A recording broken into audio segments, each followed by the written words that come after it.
Today's topic is inscriptions of Ashokan period.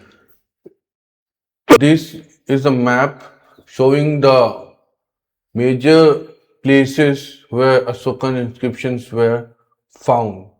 So it extends from Mansehra to Brahmagiri in the south, north, and the western extent in Kandar and Girnar to Lorian, Dholi and Jaugarh in Orissa.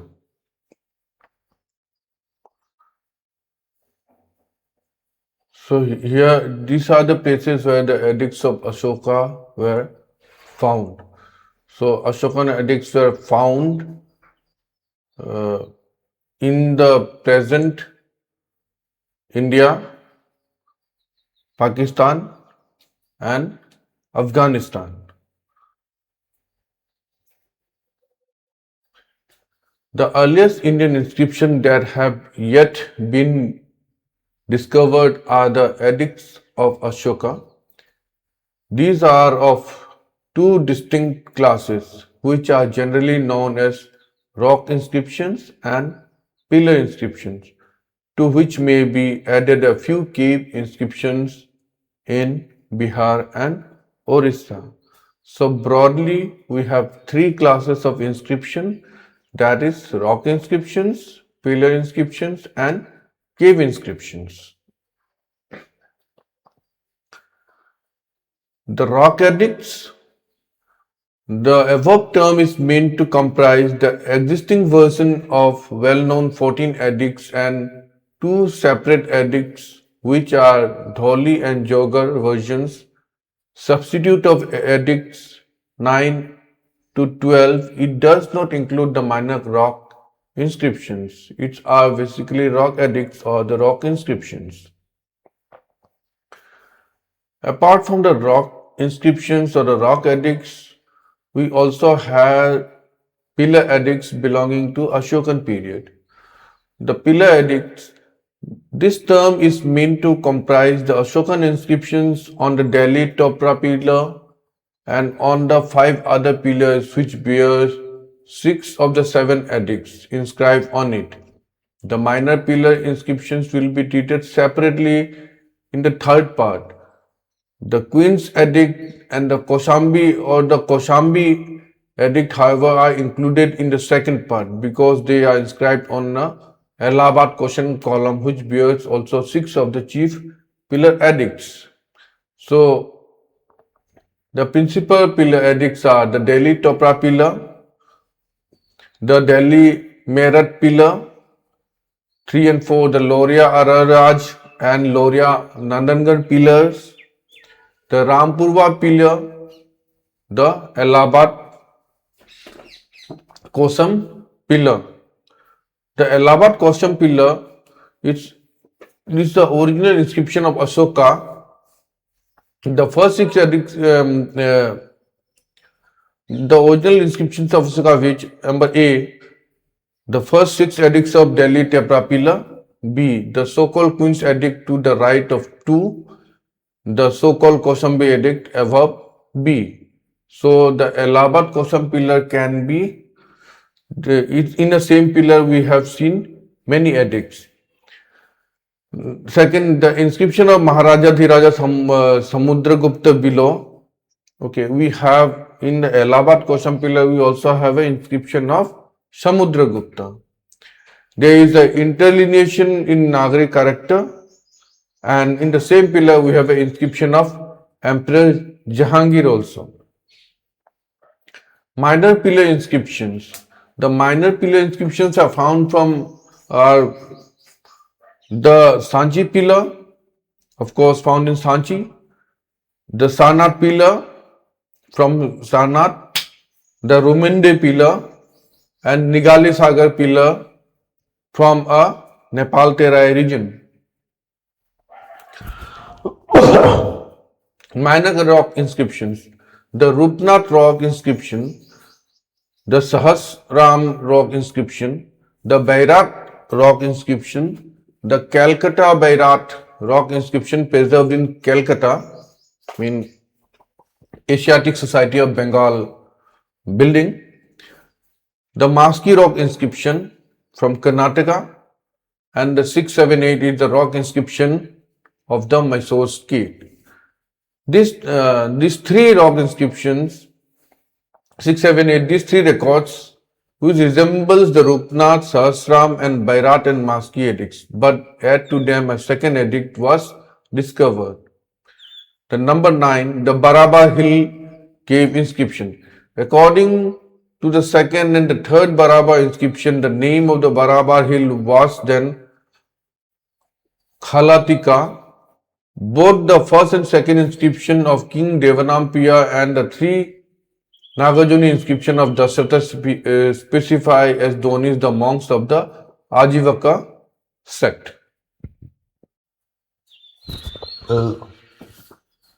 Author of these rock inscriptions and the pillar inscription.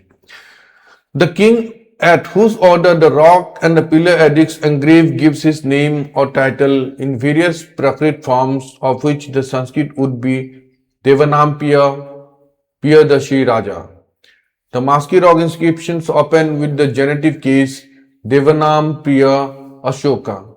So earlier there was a confusion regarding the author of the inscription, as Devanampiya Piyadashi was confused with a ruler from Sri Lanka or from somewhere and not as Ashoka. And it was only after the finding of the Maski rock inscription that successfully we identified Devanampiya as a Samrat Ashok or Ashoka of Mauryan dynasty.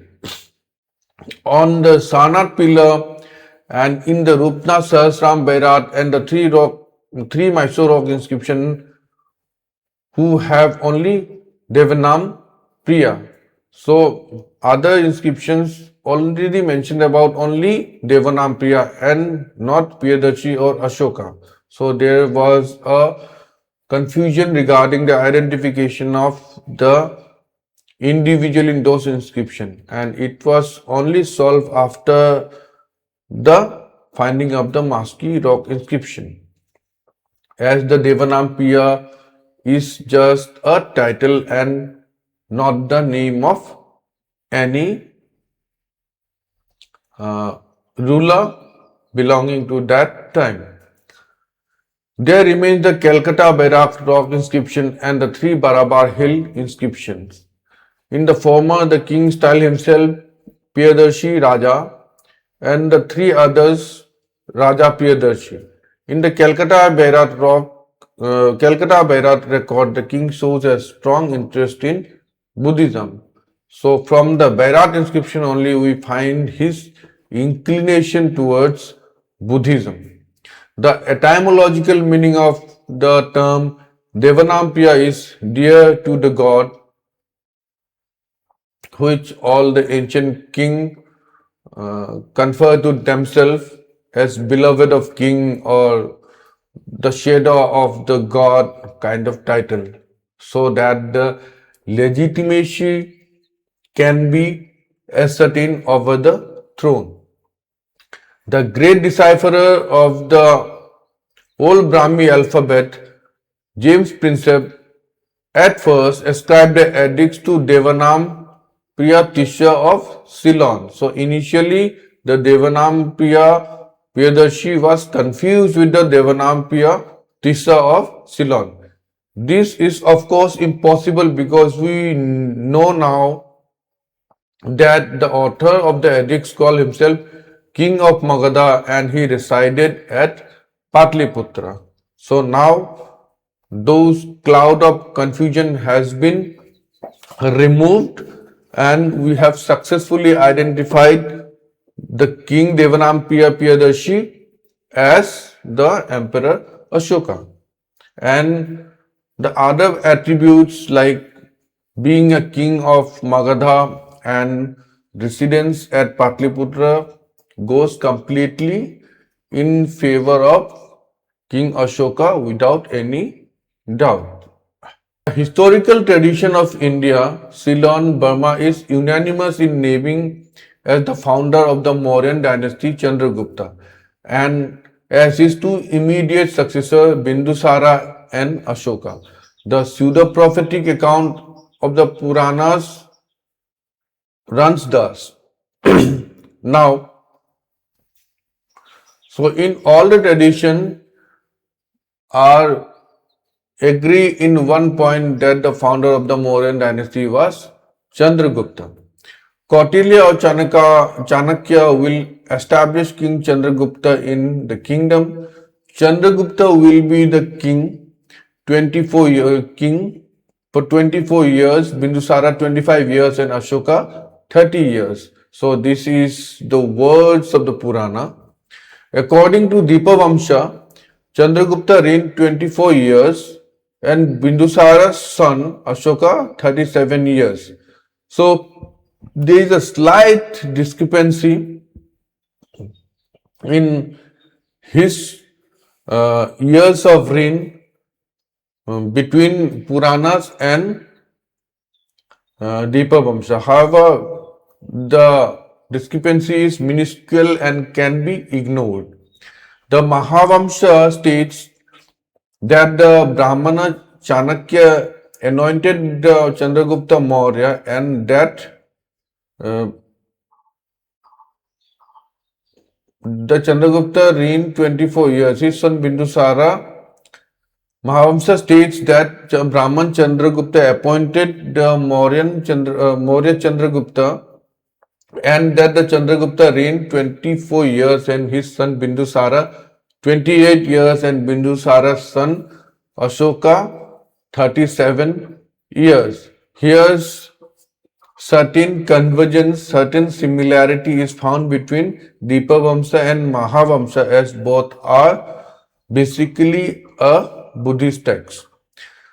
Santapa Sadhika agrees with the Mahavamsa in allotting 24 years to Chandragupta and 28 years to Bindusara. So the Buddhagupta's account also is in line with the Deepavamsa and Mahavamsa as regards to the reigning year of Chandragupta and Bindusara.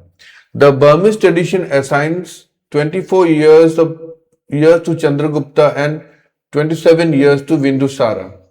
It will be seen that all sources agree in fixing the length of Chandragupta's reign at 24 years. To Bindusara, the Ceylonese chronicle allot 28 years. Sources state that Ashoka succeeded his father Bindusara 214 years after Buddha's nirvana. So the reckoning is in this way that the uh, after 214 years of Buddha's getting enlightenment, Ashoka succeeded his father. And that his appointment took place 4 years after his father's death. So, and he was appointed as king before his father's death or 218 years after Nirvana. The Burmese tradition confirms the two dates 214 and 218. So the Ceylonese sources was confirmed and corroborated by the Burmese traditional texts. Events of the life of Ashoka. To understand the whole events and other happenings of the life of Ashoka, it is pertinent to go through the various inscriptions. The reckoning of these inscriptions are largely on regalia. List of the regnal dates which are incidentally mentioned in Ashoka's inscription, adding in the brackets the years BC to which each year of his reign may be supposed to correspond. So generally the 8-year, 10-year, 12-year and the 13-year used to be a common years of reckoning or important years of happening of his life. The first 8 years after the coronation, the king conquered the country of the Kalingas. So the Kalinga war or the invasion or the occupation of Kalinga took place after 8 years of his coronation. After 10 years of his coronation, he went to visit Sambodhi. Sambodhi is that tree in Bodh Gaya under which Buddha got his nirvana. So it is mentioned in Rock Edict 8. 12 years after his coronation, which corresponds to 252 BC, he ordered his officers to set out on a complete tour throughout their charges, throughout their under their realm every 5 years. That is written in Rock Edict 3rd. He ordered his officers to thoroughly inspect the areas under their command. He promoted morality by public shows to edifying subjects. It's in Rock Edict 4. He published rescripts of morality it's in Pillar Edict 6.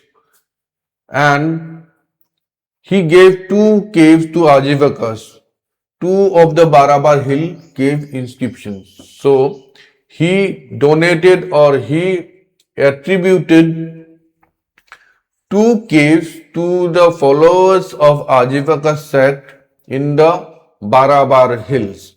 That means he commissioned 2 caves for the Ajivaka sect or the followers of Ajivaka sect to reside there in that cave. In the 13th year after his coronation, he appointed superintendents of morality, whom we know as Dharm Amatyas. It is engraved in Rock Edict 5.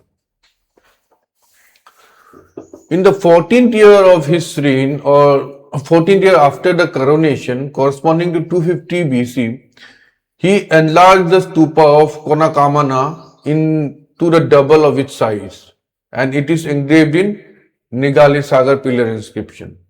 And in the 19th year of his coronation, corresponding to 245 BC, he gave a cave to the Ajivakas, or the 3rd cave in the Barabar Hills.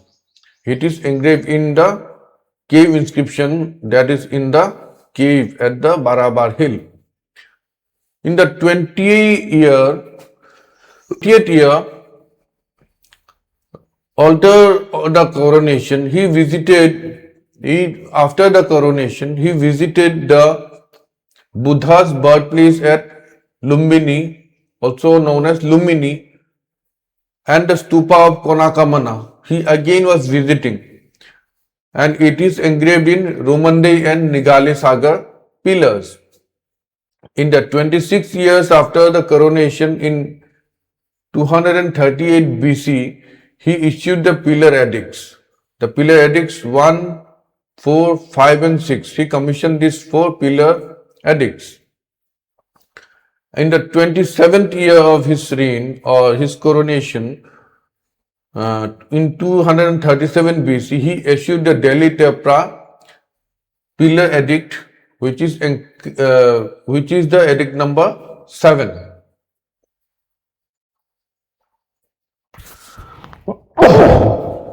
Before we go into details, certain aspects of its administration and empire has to be looked into.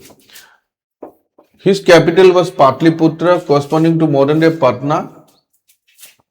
In Kosambi province, we find Allahabad Kosam pillar. It's a pillar on which 3-4 inscriptions were engraved, one of which belongs to the Ashoka. Ujjaini is a province in Dholi. Once Ashoka was governor. Dholi was the province. Dholi is on the Suvarnagiri or Kanakagiri province. Brahmagiri, and there is a rock inscription in Brahmagiri and Siddhapura rock in south. Kalinga, to this province we have to allot Dholi and Jaugara in the Puri and Ganjam districts. where copies of Rock Edict 1 to 10 and 14 and two separate edicts were found. So in that case, Kalinga is very rich, where we have found a lot of Rock Edicts and two separate edicts. From Cambodia, Gandhara Rock Edict 5 is been reported. The Rock Edicts and inscription belonging to Ashoka was reported from Peshawar. It's also reported from Choda Pandyas, Tamrapani borders. It also mentioned Choda Pandyas, Tamrapani in Shillong. Borders of south mentioned in Rock Edict 13, second. As the Rock Edict 13 couples the Andhras with the Parindas. These two must have been an eastern tribe. So these two tribes are mentioned in Rock Edict 13. So possibly the identification exactly is not possible, but the speculation is that these might be some of the tribes on the eastern side of the India. The Navakas and the Nabha Pankti may have been placed at the Nepalese frontier of Ashoka's empire. So Nabakas and Nabapanktis may their area of existence may be somewhere at Nepalese frontier. Another provincial governor was perhaps the Yavana king Tushapa, who was governing Girnar in the time of the Mauryan period and Ashoka's reign. So possibly that particular area Girnar was under the rule or under the reign of some Yavana king or form a satrapi. Officials which are mentioned in the inscription, Ashokan inscription, are the Mahamatras or the Pradeshikas who are in charge of the districts in provinces, and Mahamatras at Ishilia were subordinate to the prince, and Mahamatras at Suvarnagiri. At some places exercising judicial functions in the city. So at sometimes they Mahamatras are generally later on primarily concerned with the Dhamma, but again they also exercise certain judicial and administrative power also. Dharma Matyas, a new class of Mahamatras was created by Ashoka when he had been appointed 13 years, which Dharma Mahamatra or the superintendents of morality whom he employed for converting his subject to his moral creed. Other special Mahamatras had to supervise Buddhists, Brahmanas and Ajivakas, Nirganthas and other sects. For every sect he appointed one Mahamatras to look into their affair, to look into their conveniences, their problems, etc. Even the control of women was entrusted to separate officers, Triadhaksha Mahamatra, and it has been mentioned in Rock Edict 2nd, Rock Edict 12. With the Rajukas and the Pradeshikas, the Rock Edict 3 mentions the Yuktas or secretaries who correspond to the Yuktas of Koti. The Rock Edict 13 refers to those whom envoys of Devanampriya do not go. From Indian literature, we know that all times kings used to entertain spies, Chara or Gudha Purusha. It seems probable that these are meant by the word Purusha in the Pillar Edicts 1, 4 and 6. So it is a well-known fact that spies were maintained by Indian rulers from antiquity to understand the political condition, to know about certain conspiracy going up against him, or to know the actual position of his state, and to know the actual problems and what is going on in the mind of its people. So there appears to term Chara or Gudha Purusha. Possibly this may be referring to the word Purusha. Chara or Guda Purusham may be referring to Purusha, which means the spice. Officers concerned with animals are Aswadaksha and Hastadhyaksha of the Kautilya. So there are also these officers are mentioned. The Godhaksha of the same work probably corresponds to the Vracha Bhumikas or inspectors of cowpens in the Rock Edict 12. The king's cowpen is referred to in the Rock Edict 6. The Ashwadhyakshas are the superintendents or the officers looking into the matters of horses, and Hastadhyaksha are those looking into matters of elephant, and Godhakshas possibly are looking after the cows or cowpen belonging to the king. And it has been mentioned in Rock Edict 12 in the Maski and the cowpen referred in Rock Edict 6 in Dholi. Ashoka's conversion. From Buddhist literature, we learn that Ashoka became a convert to and patron of Buddhism. The Kashmir historian Kalhana also reports that Ashoka adopted the religion of Jina, that is Buddha, and built many stupas. According to Dipavamsha, he became a Buddhist slave worshipper or Upasaka, and the accounts of the Mahavamsha, verse 72, and the Samanta or Sadhika, page number 303, imply the same fact. His conversion took place 3 full years, that is the 4th year after his Avisheka. He is believed to have built no less than 84,000 viharas in many towns besides the Ashokarama at Patliputra, and to have consecrated all these buildings after 3 years in the 17th of his reign. So he became king on the 4th. So after 3 years, within 3 years, he have shown the tendency or leniency towards Buddhism, but he was not converted. In the Calcutta Bairat rock inscription, the king pays his respects to the Samgha or clergy, gives expression of his reverence to the faith in the Buddha. So it is in the Bairat inscription that his tendency or his liking or his leniency towards the Buddhism became clear, and the inscription itself gives expression to his reverence and to the faith of the Buddha. In the Koshambi Sanchian Sarnath pillar edicts, he ordered heretical monks and nuns to be expelled from the Samgha. The order of the king is known to the tradition of the southern Buddhists.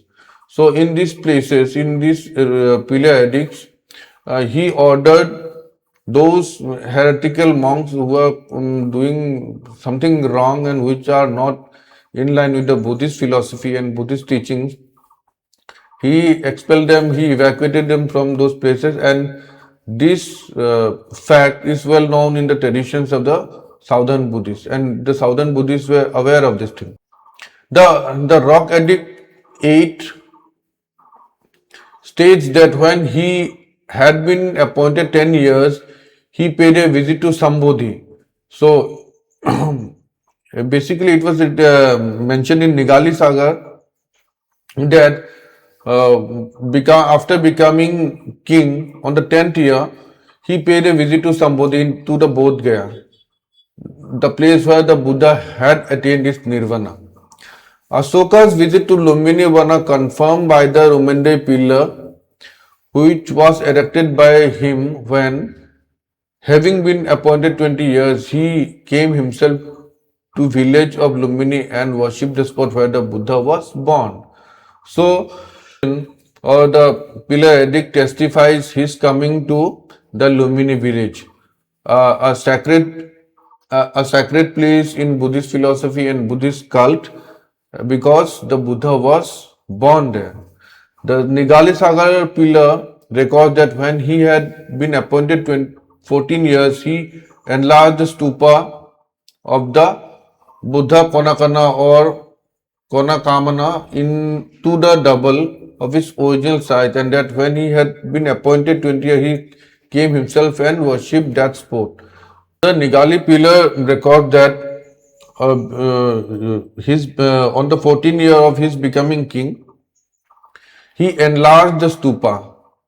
Stupa of the Buddha Konakamana. Almost he enlarged to double his size, and he went himself on the 20 years to that place and worship that spot. For the information, the stupas were basically a Buddhist sacred sites where the relics or the mortal remains of Buddha or the great Buddhist saints or great Buddhist seers were kept, and a mound was made over it, and people used to worship that place. The Kalsi and Dholi rock bears a figure of elephant with the labels is the best elephant and the white elephant. So there the inscription is minimal, the text is minimal. They have found two figures of elephant is carved, and below those elephant sculptures, very small label inscriptions were written, like the best elephants and the white elephant. On the Ginar rock the elephant has been destroyed. Okay, elephant was also been made on the Ginar rock. However, that sculpture or that elephant sculpture was destroyed. But the existing level implies that the missing figure represented the Buddha, who is believed to have entered his mother's womb in the shape of white elephant. So basically, white elephant is a symbol or in Buddhist philosophy, it's a kind of a sacred symbol which implies Buddha as a white elephant entered into the womb of his mother Maya, and this whole thing is described as Maya's dream. The whole episode is termed as Maya's dream in Buddhist philosophy and Buddhist. Ashoka's Dharma. Now we'll see into the Ashoka's Dharma. So Ashoka's Dharma found its expression in certain inscriptions. So there are certain Buddhist inscriptions which are Buddhist leaning. The first being the Calcutta Bairak rock inscription, where his leniency or his trees. In the Ruminde and Nigali Sagar pillar inscriptions also it speaks about Dharma. Kausambi Sanchen Sanat pillar edicts also speaks about his liking and his leniency towards Dharma or the Buddhist Dharma. A proclamation or rescripts on morality. Early edicts like in the early edicts certain things on the morality has been inscribed. These early inscriptions are Rupnath, Sahasram, Bairat and Maski, Brahmagiri, Siddhapura and Jatinga Maheshwara. In these inscriptions, the words of morality were written. In the rock edicts, Edict 1 to 14 at Girnar, Kalsi, Savasgari and Mansera.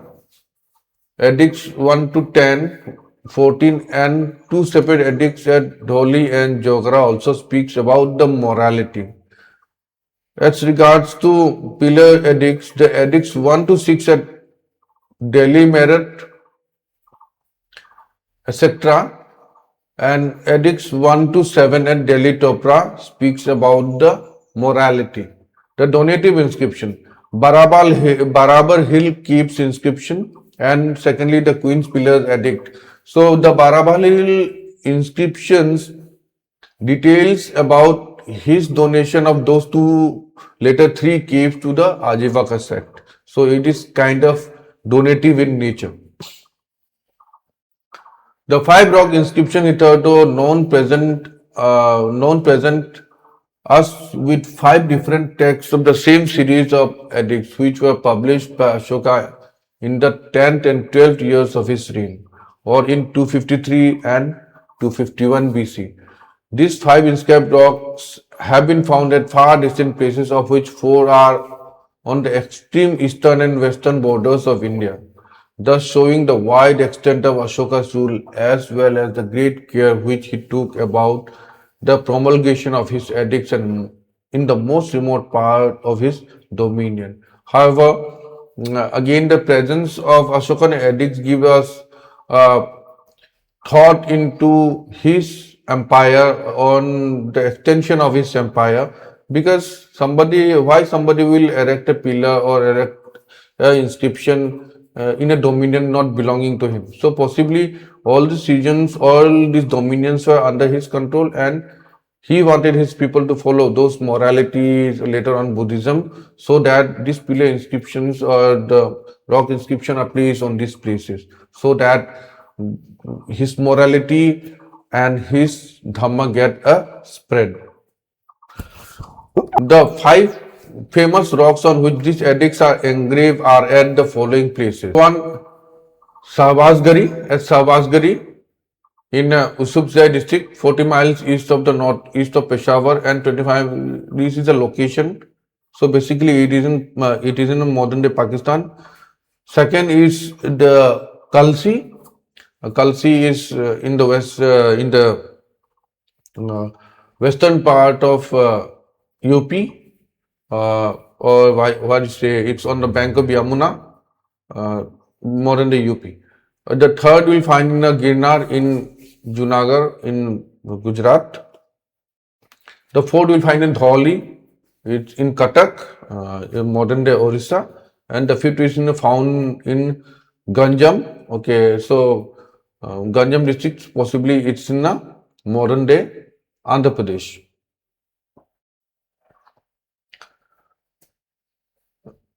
Number 6, this Edict 6 and 7, in addition to these five texts of Ashoka collected series of edicts, there are two separate edicts at Dholi and Jogara. And of the five inscriptions above noted, three only were known to Princeps and Barnoff, the Khalsi and the Jogara versions having been discovered many years later. However, Princeps has the last two inscriptions were found after possibly the death of the Princeps. So James Princeps have no idea of these two, but he has worked on the other known pillar edicts or the rock edicts. These are things. This rock inscription number 8, number 9, number 10. So these are found at 8 was found at Sasram, 9 is found at Rupnath, and the 10 is found at Bairat in Rajasthan. 11 was also found in Bairat, Rajasthan, and number 12 was found from Dholi, Cuttack, Orissa, and number 13 was found in Deotek, southeast of Nagpur in Maharashtra. Now coming to the pillars, pillar edicts. The pillars erected by Ashoka would appear to have been very numerous, but only a few of them are now known to exist. Besides several fine capitals without their shafts, but only 6 of these pillars are inscribed. Although the Chinese pilgrim make mention of many that bore records of Ashoka, one complete pillar with a single lion capital stand at Bakhar in Tirhut. But there is no trace whatever of any ancient inscription upon it. However, this speaks about this pillar, but this pillar is bereft of any inscription. A second pillar, nearly complete, with an 8 lion capital stand at Latia, 14 miles to south of Ghazipur, but it is also without any inscription. So another pillar is there, but again it is also without any inscription. A broken pillar which once stood at the Bakror opposite Bodh Gaya and another in the ancient city of Takshila in Punjab are likewise uninscribed. There are also the capitals of 6 other large pillars still lying at Sankisa, Bhilsa, Sanchi and Udayagiri. All of these, no portion of the shafts could be found. It is possible to say whether they were inscribed. It is impossible to say whether they were inscribed or not. I mean, in this pillar, some portions are found and some portions are not found. So, but whatever was found, the inscription was not discovered or not traced upon those uh, parts. So, possibly the missing part may bear the inscription. However, in the absence of those parts, it is hard to comment whether these inscriptions are there or not. So until we find those parts, it's very hard to comment whether these are inscribed or not. However, they have a tradition, and this tradition was borrowed from the Persians. Persians used to raise similar pillar, similar capital, similar shaft, and similar capitals. However, as philosophy is different, the animals which capital animals on top of these pillars are also different. Otherwise, the whole tradition is borrowed from the Persians. Location of the pillar inscription. The sites of the pillar, inscribed pillar, which occupy only a limited area in the very heart of Ashoka's domain, extending from the Jamuna to the Gandak, present the most marked contrast to the scattered position of the rock inscription on the eastern and western frontiers of his kingdom. I mean, this is the area, from Orissa to Afghanistan. It is the spread of his this inscriptions, this pillar inscription. 6 of these inscribed pillars have been found, of which 5 present a slightly variant from the text of the series of 6 edicts that were promulgated by Ashoka in 27th year of his reign, or BC 236. These 5 pillars are now standing at the following places, but it is known that the 2 Delhi pillars were brought to their present position by Firoz Tughlaq from Shivalik and Meerut. Movable, unlike the stones or the rocks, they are quite movable. And during the time of Firoz Shah Tughlaq, these pillars were displaced. Some were brought from Meerut to Delhi by him. So again, exactly where presently these pillars are standing, we cannot say exactly those are the places where they are supposed to be initially. Possibly some kind of displacement have happened, which cannot be ruled out. Of this pillar inscription, number 1 at Delhi, also known as Firoz Shah's Lad, this pillar was brought from place named Tupushuk in the Shivalik country. Number 2 at Delhi, the pillar was brought from Meerut by Firoz Shah. Pillar number 3 at Allahabad inside the fort. So that Kosham is Allahabad Kosham pillar. Number 4 at Loria, and number 6 at Loria. Number 6 also at Loria. Number 6 and 7 at Delhi Shivalik pillar has 2 additional edicts which are not found on any other pillar. So these are unique. They have no other copies. Number 6 is placed on the east face below the original edicts, and number 7 encircles the whole shaft. The this edicts, number 6 is placed facing the east, and however that number 7 edict, it covers the whole of the shaft. It is written on the whole body of the shaft and not on the one face. Number 8 and number 9 on the Allahabad pillar, there are also 2 short additional edicts which are peculiar to itself. Of these, number 8 was known to James Prinsep, and as it refers to some queen's gift, it may be appropriately named as Queen's Edicts. So, number 8, this was known to James Prinsep, who is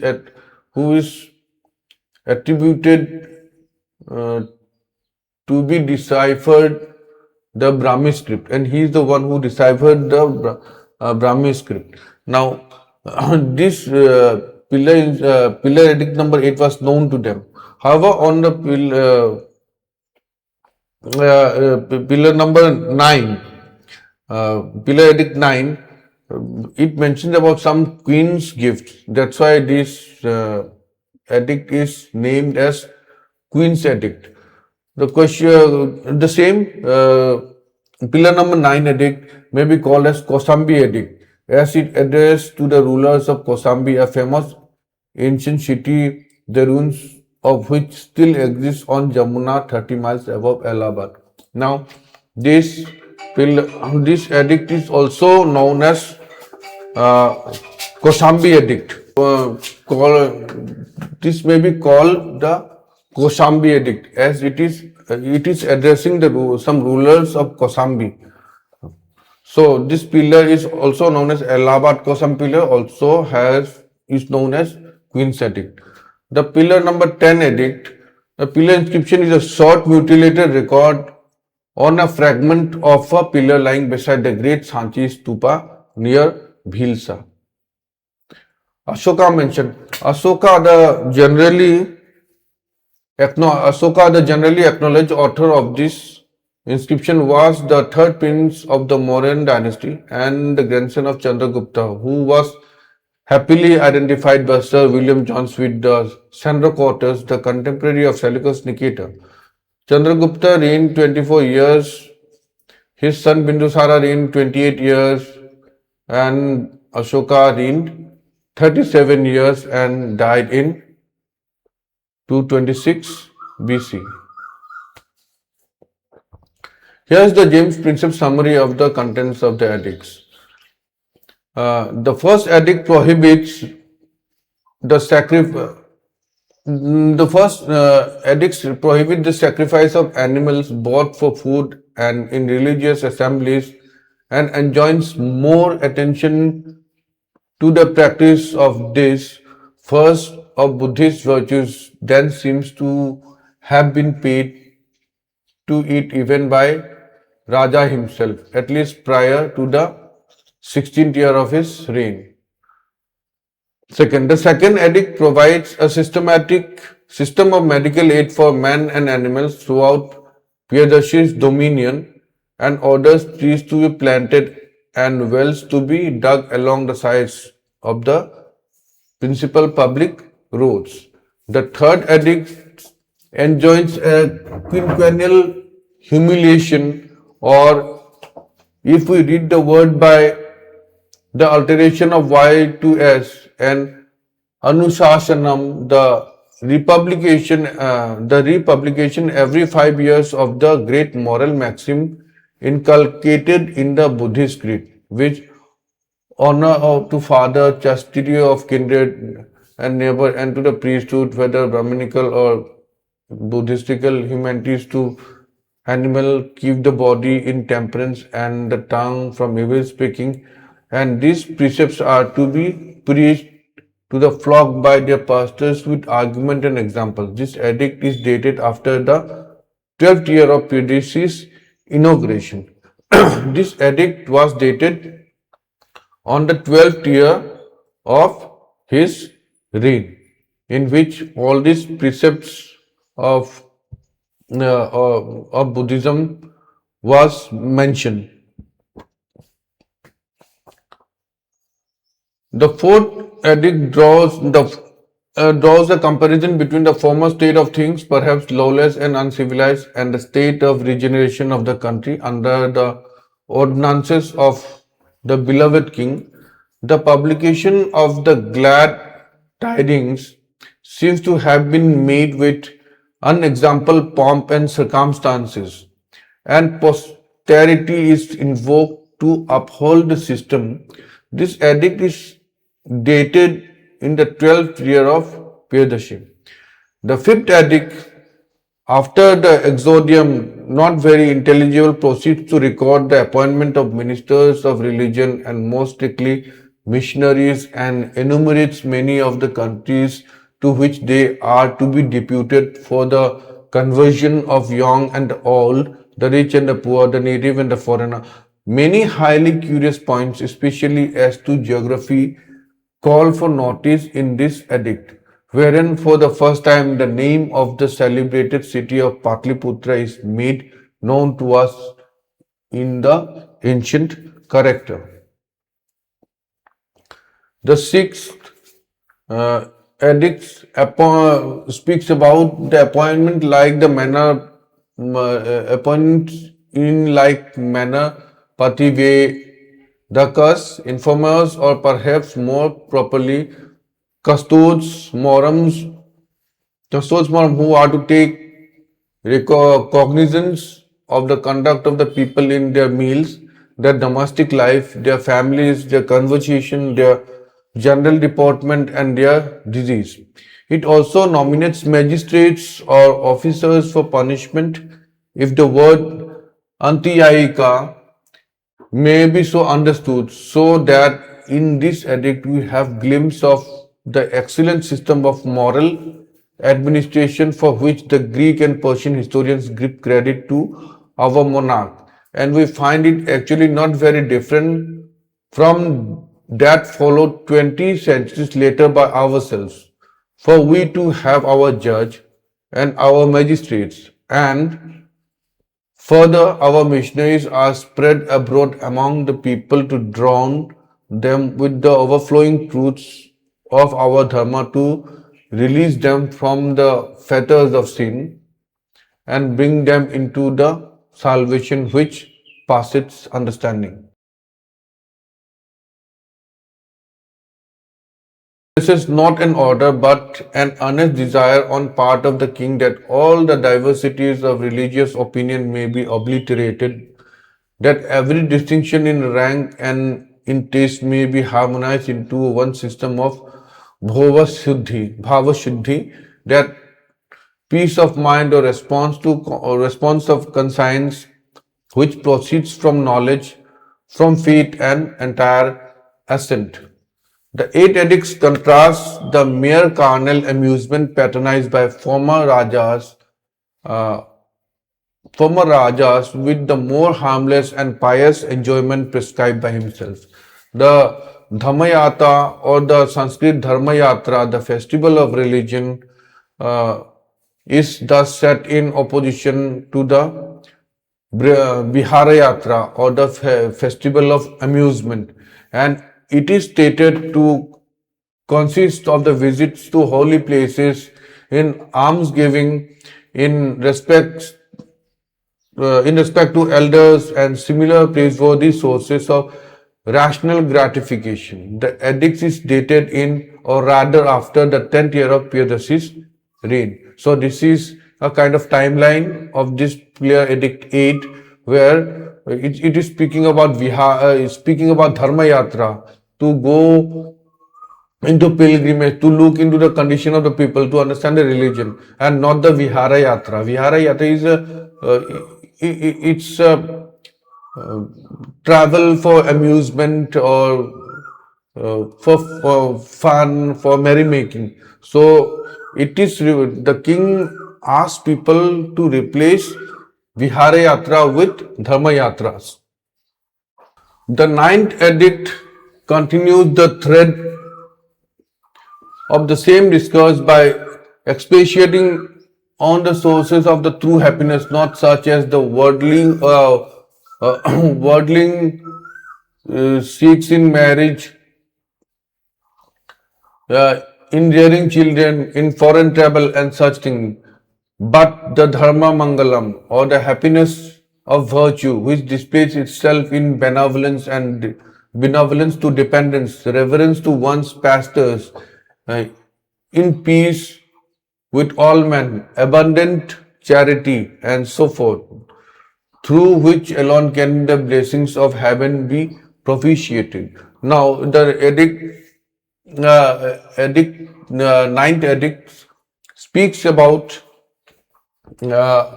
finding the happiness in philosophy, benevolence, in morality.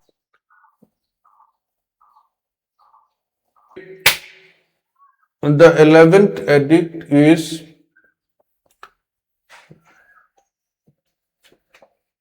found at Dholi, but it is well preserved at Girna. So they are similar copy, but it was they are both found from these two places. But the Girna one is well preserved. Is much better in shape, and the meaning is clear throughout. As former paragraphs had wanted the superiority of every act connected with dharma. So this upholds that the imparting of dharma itself is the chiefest of charitable donation. So it says that spreading of dharma or imparting of dharma is the greatest or the most uh, greatest of the donations. And then it points out as usual how the possession of the world of this treasure becomes manifest in good works rewarded with temporary blessings in this world and endless moral merit. So it speaks about the great virtue and the uh, great reward coming from uh, coming after spreading the religion or by what you say imparting of the dharma and etc. The 12th edict is likewise wanting of Katak series. That same uh, Katak region. It is addressed to all the unbelievers, whether domestic or ascetic, with entreaty and with more solid and more persuasive bounty, though direct disavowal that fame is the object. There is some little obscurity in the passages which follow regarding the mode of dealing with the two great divisions of the unbelievers who are distinguished as uh, apataspanda, apta pasanda, those fit for conversion or actually converted, and prapasanda, and ultra heretics or those upon whom appointment of three grades of upon whom no impression has been made. So he made it makes a statement on two groups of non-believers.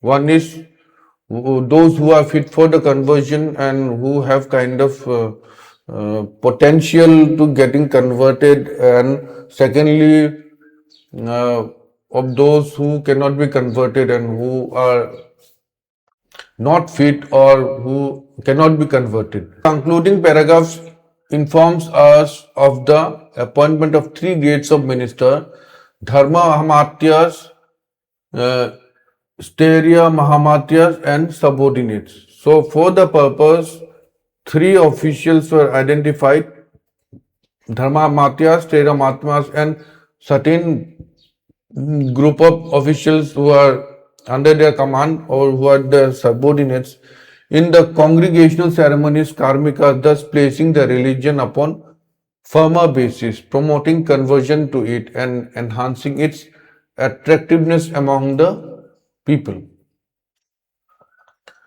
The 14th edict is one of the most interesting of the whole series. It is kind of summing up of the foregoing, which we have seen are partly anachronic and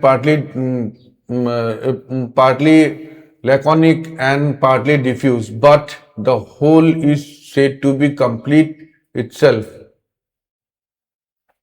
And if more were written, it would be repetition. We learn from this edict that the whole was engraved at one time from an authentic copy issued doubtless under the royal mandate by a scribe and pandit of the name not very easily deciphered. It is somewhat curious to find the some words precisely in the inscription or the rock of Katak. The name of the writers is the series, but the final letters of scribes are quite distinct. So, the person or the engraver's name was there, okay, and possibly there was a copy, principal and authentic copy, from which all are generated, all the other copies are generated, and the name of the author was also given, but it got erased and cannot be readable. It's not readable, so it is so cannot be deciphered. So in such a condition, he remains anonymous. Important inscription, or the one of the most important inscription rather, is the Rock Edict 13. The translation, I am going through some of the inscriptions, not all the inscriptions, coming under the Ashoka's whole reign. The Rock Edict 13. The first being, when King Devanampiya Priyadarshan had been appointed 8 years, the country of the Kalinga was conquered. So the Rock Edict 13 start with the 8th regnal year. So he was, it says that on becoming of king, after 8th year, he embarked into the conquest of Kalinga. And 150,000 in number were the men who were deported thence, and 100,000 in number were those who were slain there, and many times as many those who died. So this is the number of casualty. So 150,000 were deported or were injured, and 100,000 were the number who got killed or got slain, and many more who died because of the effect of the war, like disease and other things, disease, pestilence, and so forth. After that, now the country of the Kalinga has been taken. Devanampiya is to a zealous study of morality, to the love of morality, and to the instruction in morality. So his mind is getting changed and he was into the morality. This is the repentance of Devanampiya on account of his conquest of Kalinga. So he was not very happy with the conquest of the Kalinga and the amount of destruction that he have made to that country. For this is considered very painful and deplorable by Devanampiya that while one is conquering the and conquered, slaughtered, death and deportation of people are taken place. So looking at the number, he was shaken. Following is considered even more deplorable than by his deplorable than this by Devanampiya. The Brahmanas or Shamanas or the other sects or householders who are living there, among whom the following are practiced: obedience to those who received high pay, obedience to mother and father, obedience to elders, proper courtesy to friends, acquaintances, companions and relatives, to slaves and servants, and firm devotion to those. To these then happen injury or slaughter or deportation of their beloved ones. Speaking about the havoc that he had created in the Kalinga. Or if there are then, so I'm leaving these lines to you. You can yourself look after these lines. So these are the repentance he was feeling after the conquest of Kalinga. Or you can pause it and look into the things.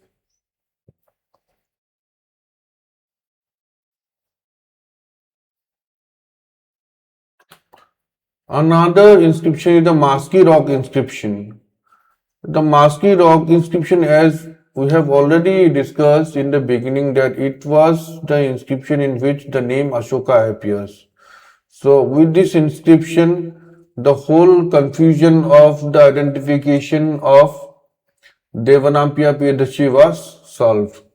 and you can go after the lines if you want to. The translation is given. The translation is taken from Corpus Inscriptionum Indicarum. This is the label inscription that was found in Barabar cave. The inscription is not very long. The inscription reads, it by King Pirashin, and appointed 12 years, this Banyan cave was given to the Ajivakas. So on the 12th year of his reign, this cave was dedicated to the sects of Ajivakas. Yes, Ajivakas, these are the ascetic people and they are supposed to live outside the city. So for their residence, Ashoka commissioned this cave. Second Barba inscription, it is almost the same, but the name of the place is different. It is also the same, the third Barbar cave inscription.